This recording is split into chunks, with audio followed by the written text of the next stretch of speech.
بسم اللہ الرحمن الرحیم۔ محترم ساتھیو، السلام علیکم دوستو، آج کی ویڈیو میں جانیں گے کہ امام حسن اور امام حسین کی اولاد میں کیا فرق ہے اور دونوں کی اولاد آج کے زمانے میں کون کون سے خطوں میں آباد ہے، اور مشہور اولیاء کرام محمد علی حجویری اور عبد القادر جیلانی یہ دونوں امام حسن اور حسین علیہ السلام میں سے کس کی اولاد میں سے ہیں۔ محترم ساتھیو، نبی کریم صلی اللہ علیہ وآلہ وسلم کو کفار اس وقت طنز و تنقید کا نشانہ بناتے اور آپ کی دل آزاری کرتے تھے جب اللہ تبارک و تعالی نے نبی کریم کو 2 فرزند عطا فرمائے، لیکن وہ کم سنی میں ہی وفات پا گئے تو کفار نے نبی صلی اللہ علیہ وآلہ وسلم پر طنز و تانوں کے تیر برسانا شروع کر دیے کہ محمد صلی اللہ علیہ وسلم کی تو نسل ہی ختم ہو گئی، کیونکہ عرب کا یہ دستور تھا کہ وہ لوگ بیٹوں سے اپنی نسل کو پہچانتے تھے۔ جس کے پاس جتنے زیادہ بیٹے تھے وہ اتنا ہی خوش نصیب اور بہادر اور مالدار تصور کیا جاتا ہے، لیکن اللہ تعالیٰ نے اسی وقت سورہ کوثر نازل فرمائی اور اپنے نبی صلی اللہ علیہ وآلہ وسلم کی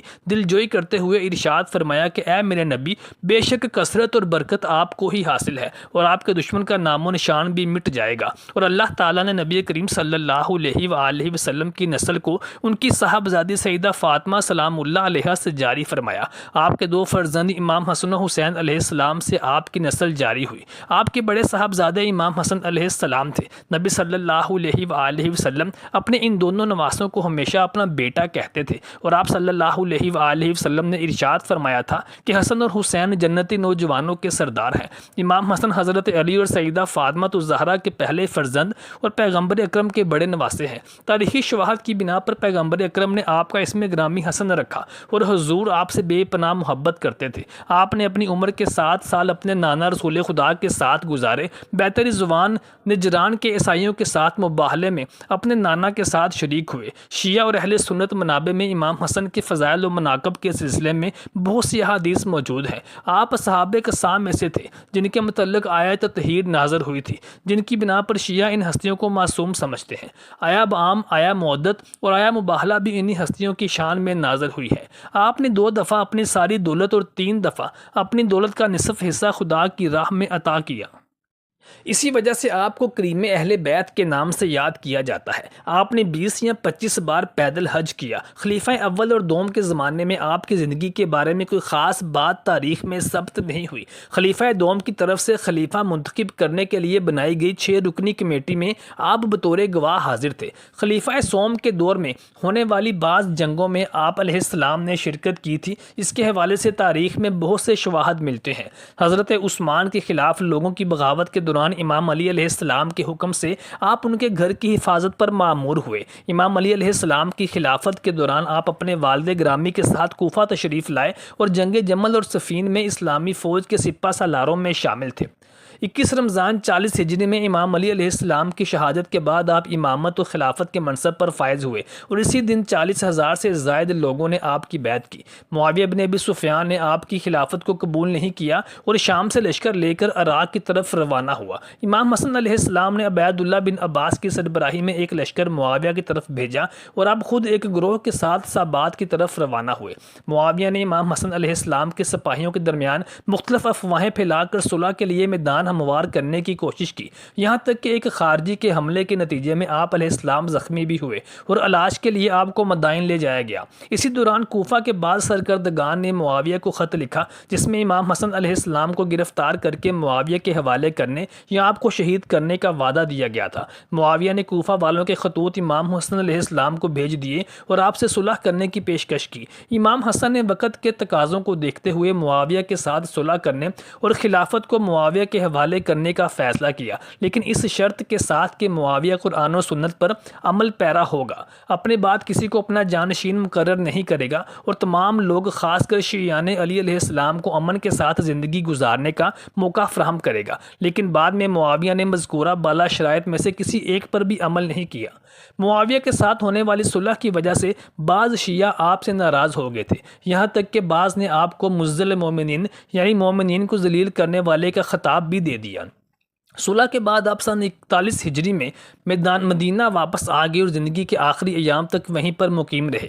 مدینہ میں آپ علمی مرجعیت کے ساتھ ساتھ سماجی اور اجتماعی طور پر بلند مقام و منزلت کے حامل تھے۔ معاویہ نے جب اپنے بیٹے یزید کے بعنوان ولی عہد بیعت لینے کا ارادہ کیا تو امام حسن علیہ السلام کی زوجہ جادہ کے لیے 100 دینار بھیجے تاکہ وہ امام کو زہر دے کر شہید کر ڈالے۔ کہتے ہیں کہ آپ زہر سے مسموم ہونے کے 40 دن بعد شہید ہو گئے تھے۔ ایک قول کی بنا پر آپ نے اپنے نانا رسول خدا کے جوار میں دفن ہونے کی وصیت کی، لیکن مروان بن حکم اور بنی امیہ کے بعض دوسرے لوگوں نے اس کام سے منع کر دیا۔ یوں آپ کو بقیع میں سپرد خاک کیا گیا۔ امام حسن علیہ السلام کے ہاں 17 بیٹے تھے، جن میں سے بیشتر کربلا کے میدان میں شہادت کے رتبے پر فائز ہوئے تھے۔ ان کی نسل حضرت حسن مسنی اور حضرت زید اکبر سے چلی، جو حسنی سادات کہلاتے ہیں۔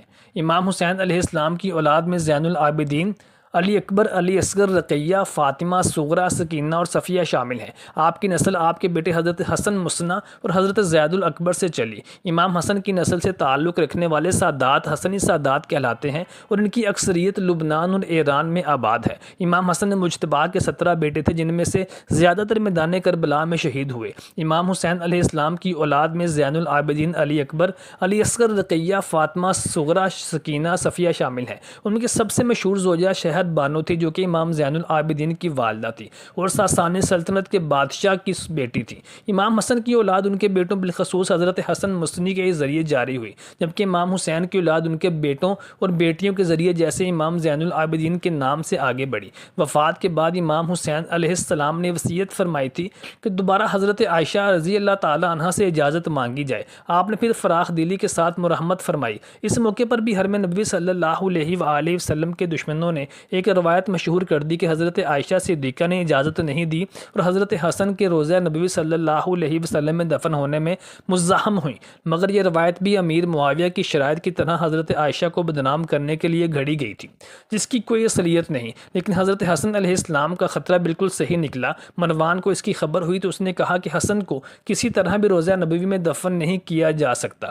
ان لوگوں نے حضرت عثمان بن عفان کو تو یہاں دفن نہ ہونے دیا اور حسن علیہ السلام کو دفن کرنا چاہتے ہیں، یہ کسی طرح سے نہیں ہو سکتا۔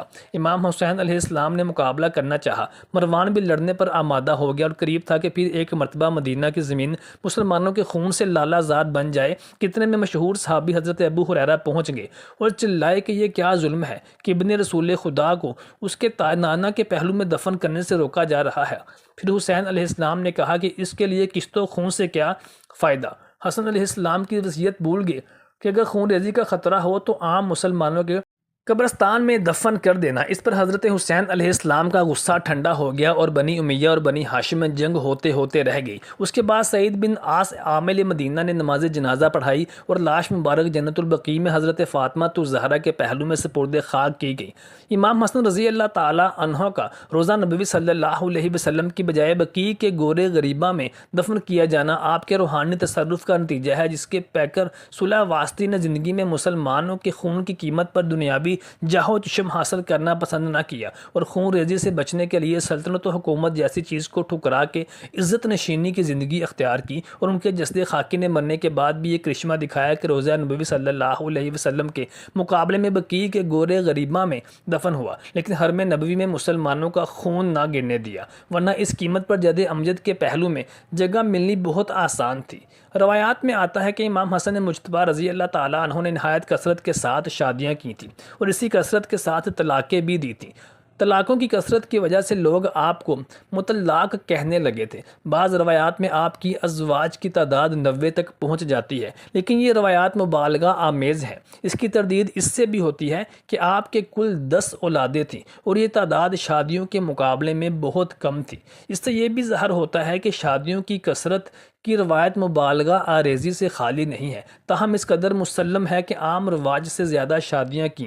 اس کثرت ازواج و طلاق کو دیکھ کر حضرت علی رضی اللہ تعالیٰ عنہ نے کوفہ میں اعلان کر دیا تھا کہ انہیں کوئی اپنی لڑکی نہ دے، لیکن عام مسلمانوں میں خانوادہ نبوی سے رشتہ پیدا کرنے کا شوق اتنا غالب تھا کہ حضرت علی علیہ السلام کی اس مخالفت کا کوئی اثر نہ ہوا، اور ایک ہمدانی نے برملا کہا کہ ہم ضرور لڑکی دیں گے، زیادہ سے زیادہ یہی ہوگا کہ جو عورت انہیں پسند ہوگی اسے رکھیں گے ورنہ طلاق دے دیں گے۔ نبی کریم صلی اللہ علیہ وآلہ وسلم کی اولاد اور نسل آگے پھیلنے میں امام حسین علیہ السلام کی اولاد بھی ذریعہ بنی۔ امام حسین علیہ السلام کے ایک صاحبزادے امام زین العابدین جو کہ بیمار کربلا کے نام سے بھی مشہور ہوئے ہیں، ان کو امام حسین علیہ السلام نے کربلا کے میدان میں جنگ لڑنے سے منع فرما دیا تھا۔ اس کے پیچھے حکمت عملی تھی۔ ایک تو یہ کہ امام حسین علیہ السلام جانتے تھے کہ میرے بعد میرے اور میرے نانا امام الانبیاء صلی اللہ علیہ وسلم کی نسل کو میرے اسی بیٹے امام سجاد کے ذریعے آگے بڑھنا اور جاری رہنا ہے، اور دوسرا امام حسین علیہ السلام یہ بھی چاہتے تھے کہ کربلا کے اندر ہونے والے ظلم و ستم کی داستان بھی میرے اسی بیٹے کے ذریعے، اسی کی زبان کے ذریعے امت تک پہنچے۔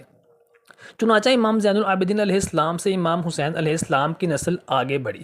محترم ساتھیوں، محمد علی حجویری، جن کو داتا گنج بخش حجویری کے نام سے بھی یاد کیا جاتا ہے، یہ بھی امام حسن مجتبیٰ علیہ السلام کی اولاد میں سے تھے۔ ابو الحسن علی بن عثمان، جنہیں علی حجویری لاہور کے نام سے جانا جاتا ہے، جو امام حسن ابن علی کی براہ راست اولاد تھے، ان کا شجرہ نسب 8ویں پشت پر حضرت علی تک جاتا تھا۔ ان کی تاریخ پیدائش نومبر 1009 تھی اور تاریخ وفات 1072۔ 11ویں صدی کے سنی مسلمان غزنوی سلطنت کے صوفی عالم دین اور مبلغ تھے، جو کشف المحجوب کی تالیف کے لیے مشہور ہوئے۔ کہا جاتا ہے کہ علی حجویری نے اپنی تبلیغ کے ذریعے جنوبی ایشیا میں اسلام کے پھیلاؤ میں اور اشاعت میں نمایاں کردار ادا کیا تھا۔ ایک مورخ نے انہیں برصغیر پاک و ہند میں اسلام کو پھیلانے والی اہم ترین شخصیات میں سے ایک کے طور پر بیان کیا جاتا ہے۔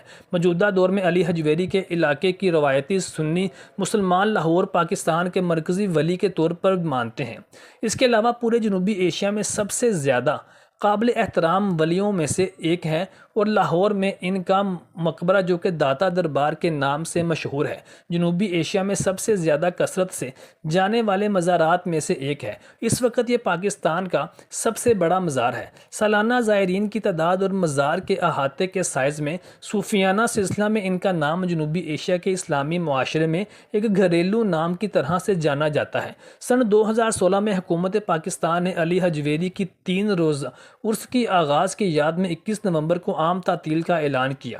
حضرت علی حجویری نے شادیاں کی اور بچے ہوئے۔ بزرگان دین کے ایسے قدیم تذکروں میں جن میں آپ کا بھی ذکر شامل ہے، اس سوال کا جواب موجود نہیں، جبکہ جدید سوانح نگار مختلف آراء رکھتے ہیں۔ کئی ایک کے مطابق آپ رشتہ ازواج سے منسلک ہی نہیں ہوئے اور تجرد میں زندگی گزار دی، تو دوسری طرف محمد دین فوک نے آپ کی 2 شادیوں کا ذکر کیا ہے۔ کشف المحجوب کی ایک عبارت سے کچھ ایسا لگتا ہے کہ آپ کی شادی ہوئی اور آپ کی پہلی بیوی کے انتقال کے بعد 11 برس تک مجرد رہے، لیکن پھر دوسری شادی کرنا پڑی۔